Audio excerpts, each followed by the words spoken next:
Let me show you how to upgrade the old infotainment screen to a new HD infotainment screen.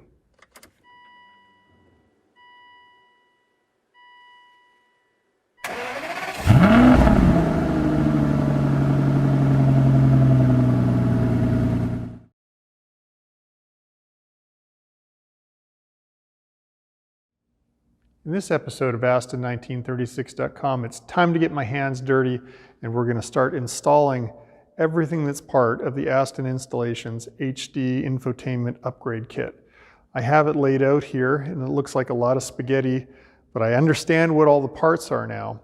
And essentially, this is going to be a multi-part series, and today we're going to be doing this part. The next video is going to be about this part. The next video is that part, this part, this part, this part, this part. So I don't want to have a 2-hour long video for you. So we're just going to do it bite-sized pieces at a time. The skill level for doing this is not particularly, high-end. You don't have to be a multi-mega-year electronics mechanic or anything like that. Just some basic tools, some slow, methodical work, and I think anybody can install this kit. So we're going to start with the funnest part right now, which is the actual screen. We're going to take out the old low definition screen that's part of the original infotainment system, and we're going to install a brand new high definition screen that'll be sort of the heart of the new setup. So let's grab the first video's worth of parts here and head over to the bench, and I can show you a bit more. So the parts of the kit we're going to work with this go round is the actual new screen. So this felt tail that's on it, this is actually the HD cable. And you have to be careful when handling it. If we come in close for a look here, it's just this very fine ribbon cable. So we don't want to crimp this or kink this or do anything, pull on it really hard. So we're going to be extra careful while we're working with the unit. Then they have it in this sort of felt wrapper, and it comes down to a standard HD connection. The kit also conveniently includes a 3-foot HD extension cable. So once we're getting it into the car, we're going to put this on it so it can reach further down to some of the electronics we're going to work with. And then the other part is there's basically the screen connector, and this is going to go down to the main infotainment bundle a little bit later on.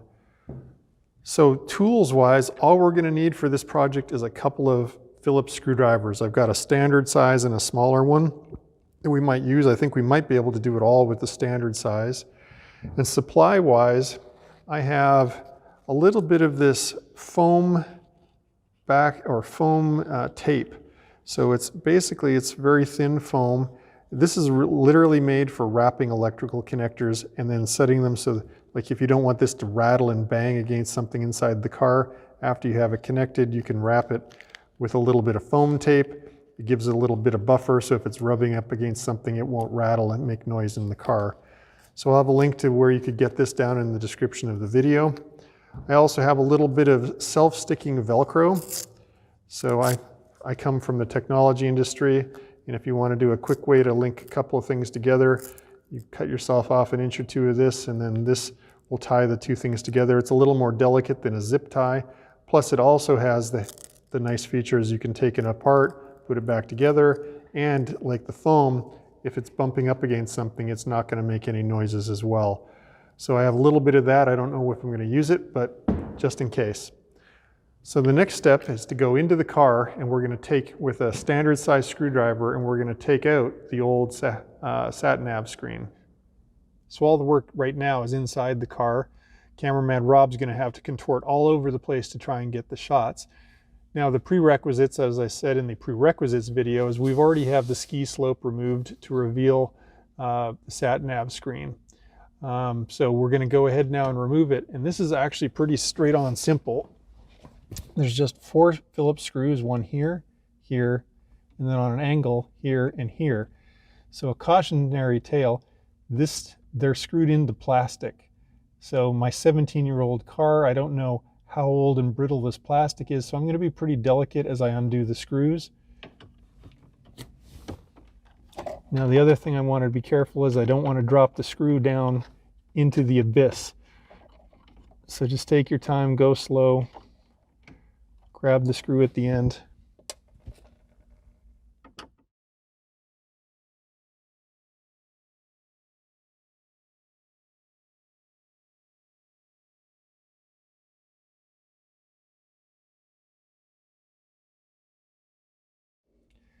Okay, with the screws removed, should be able to start to lift the unit up. Now, I found mine is really tight and there's a wiring harness on it.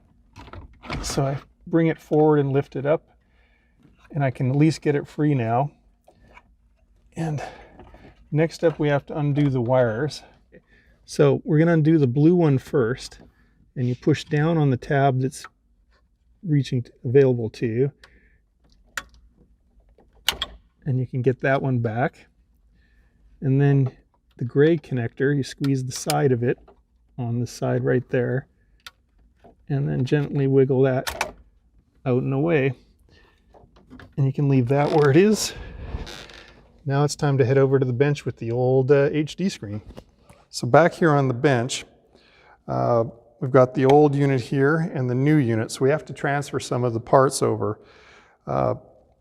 There's essentially a metal frame that covers the electronics that we're going to move over. And then there's actually the top. And we're going to move the top over. So the reason they don't supply a top is because different models of Astons have different sat-nav covers. On my car, there are little holes drilled in the side of the cover. Little tiny hole that's in there on this side, and a matching one on this side. It's kind of hard to see, but it's in there.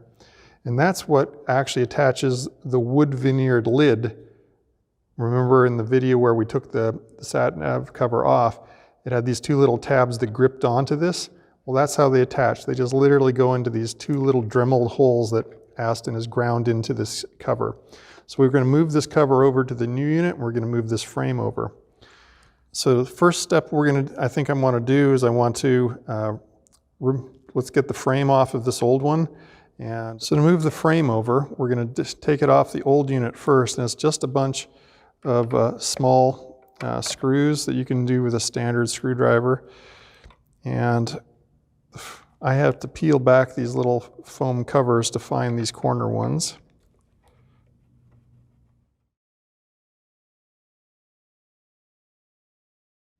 Now, interesting to note about this screw, they do not want us using it on the new unit. There's actually a hole covering the spot where it's going to go, so that screw is not going back in.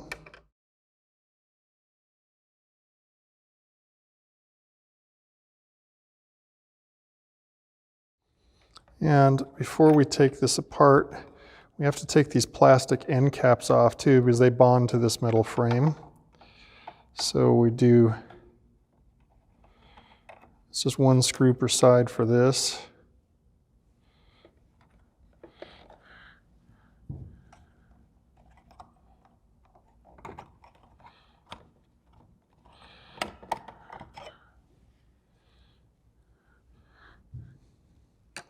So this covers the infamous sat-nav gears, the one I'm taking off now, that strip. And many people have been in here and replaced. And you can actually see them here on my car right now. These are the sat-nav gears. And there's other videos on how you can get in here and replace those if your sat-nav screen isn't opening up properly. So now, if I flip this back over again, I should be able to carefully lift away the cover. All right, so coming back to this side, it's time to separate the cover from the unit. Now we need one tool that I didn't mention earlier on. You need basically an automotive trim removal tool. We don't want to scratch this up because we want to reuse it. We're going to have to basically pry in to this gap and separate. So we're going to get our tool in there.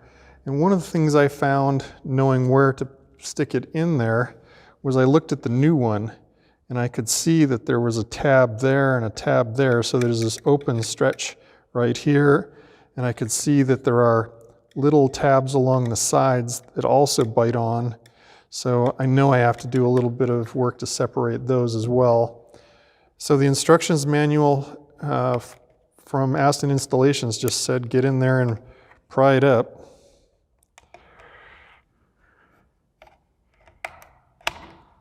So I've got it started.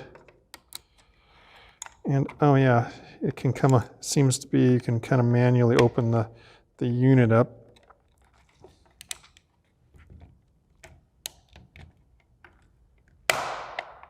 Oh, that all sounds scary as heck. Looks like what's actually happening is well, I'm going to open my cover up a bit. I'm sure that's bad to do that, but my non-marring tool seems to be getting its ass kicked here. Better it than my fingers. There we go. And once I finally, it was hard to get that, the cover was tying itself to the top part of the screen like crazy. The first part that actually separated was the interior part that would have been near the actual old screen. But I'll be able to put that back together, and we can set this aside for now. So now that I have the old cover off, the next steps are basically to put it all back together on the new unit. So one of the things I found on my new unit is that there's this extra cabling bundle, and it has to tuck in right at that corner there. There's the note to not put this screw in this one position. So I'm going to transfer over the frame now.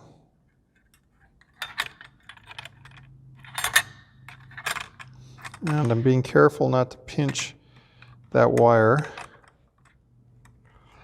I'm just loosely fitting everything into place. Now I think I'll start by putting this one screw here back first.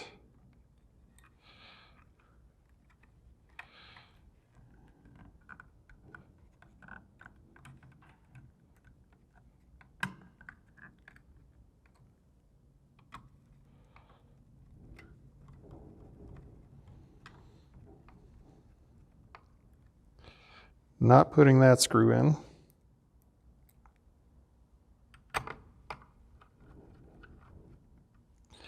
And just do everything up loosely at first until you have them all started.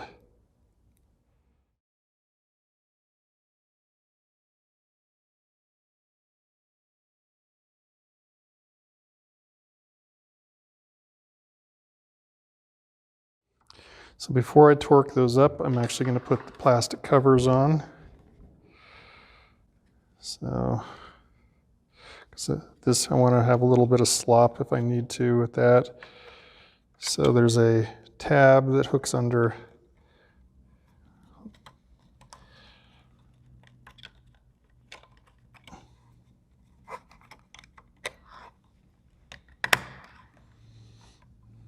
And that anchors into place.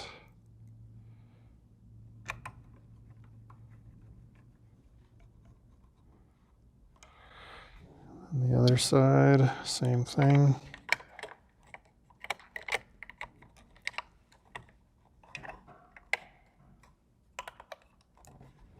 There we go.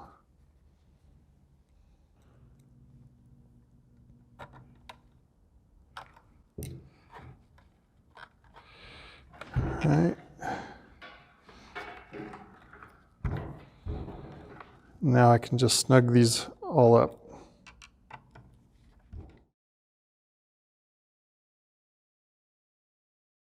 So the last thing we have to do is fit the cover. So there's a slot here at the back of the cover. There's little tabs that will go with these catches. I just don't, and I want to be careful that I don't munge up this HD cable. So I get the back edge in first.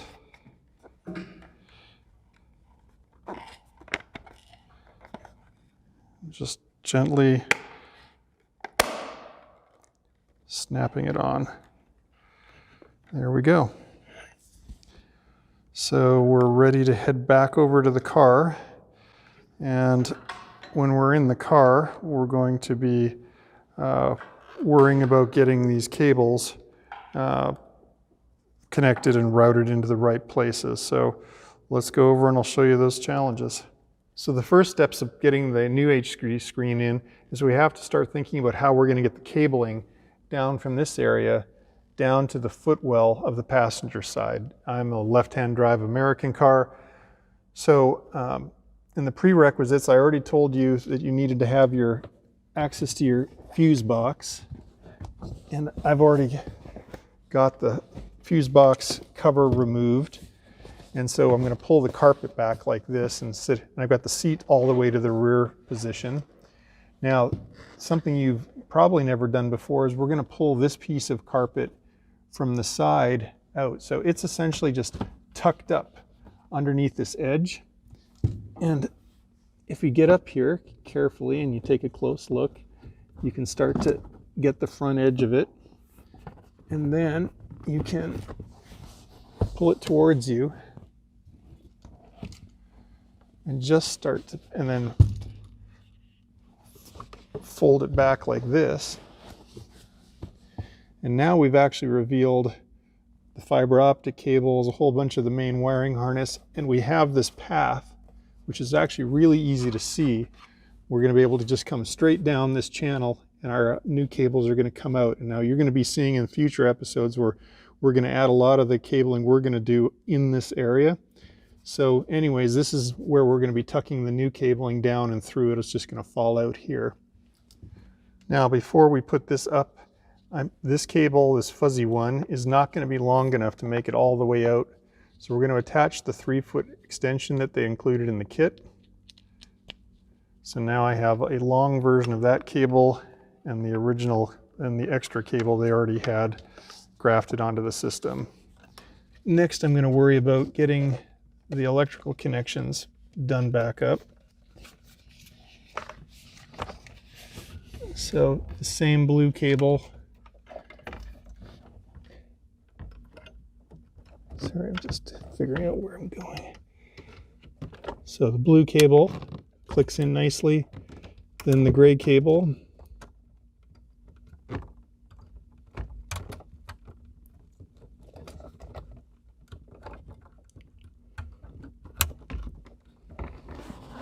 And we can see we have all our cables sort of there.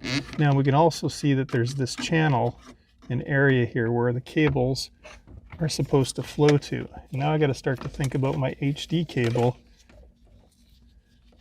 as well. Has to lay flat underneath the unit and come out the front. And I have to get this cable also. So if we can see, all of this is starting to combine, because I can't have it hanging out in front of these vents.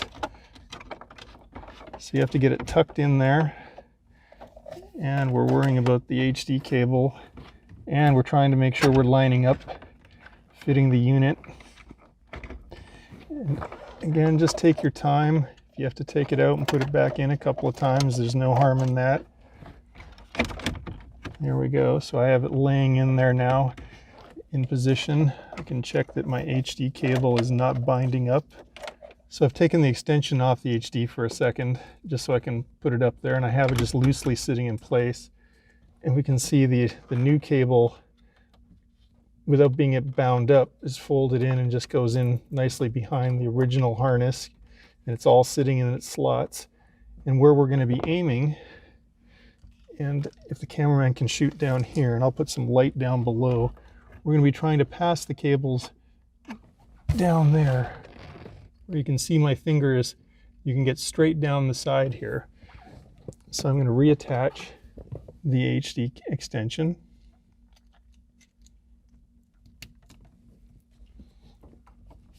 And then I'm going to worry about how the HD is going to turn the corner. I'm just going to do it like that. A little bit of a left turn here, so now it's facing this way. I have to tuck my head in here to make this shot, but just like that, easy to, as pie, it falls out the bottom. And same with the extra bit of harness.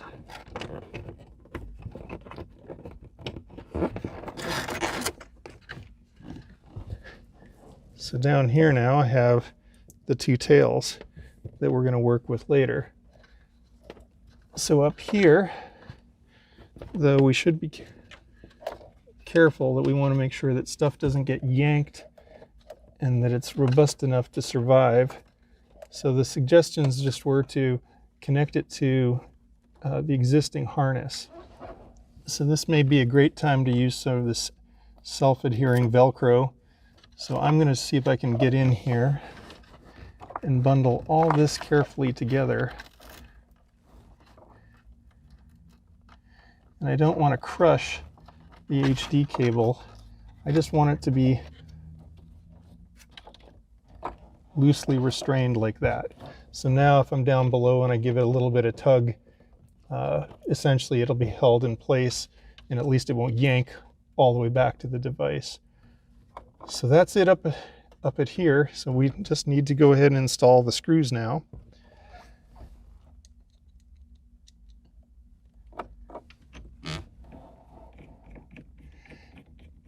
And as always, I'm just going to start them loose so that everything can get to its home position first.